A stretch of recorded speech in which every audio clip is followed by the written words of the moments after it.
Que se passe-t-il au cœur de la centrale nucléaire de Taishan, dans le sud-est de la Chine? Elle est la première de type EPR mise en service dans le monde. Elle devait être le fleuron de la technologie française. Mais depuis ce lundi, elle est sous surveillance. Des gaz rares seraient apparus dans l'un des 2 réacteurs. Sans parler de fuite, EDF, constructeur et coactionnaire, confirme l'anomalie dans un communiqué.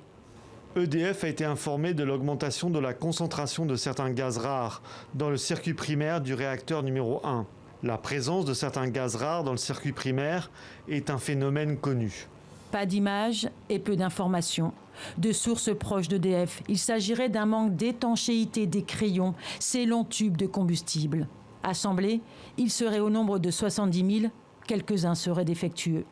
Pour l'instant, l'autorité de sûreté chinoise a allégé les normes afin de garder la centrale ouverte. Elle affirme que les indicateurs environnementaux sont normaux et que les travailleurs sur le site et les habitants n'ont rien à craindre.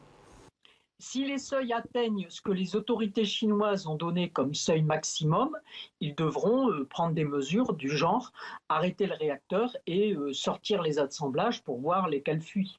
Dans le processus de fabrication de ces combustibles, il y a peut-être des améliorations à apporter et donc les Chinois devront reprendre ce processus de fabrication des crayons, comme on les appelle, pour améliorer leur et limiter ces taux de fuite. Oui.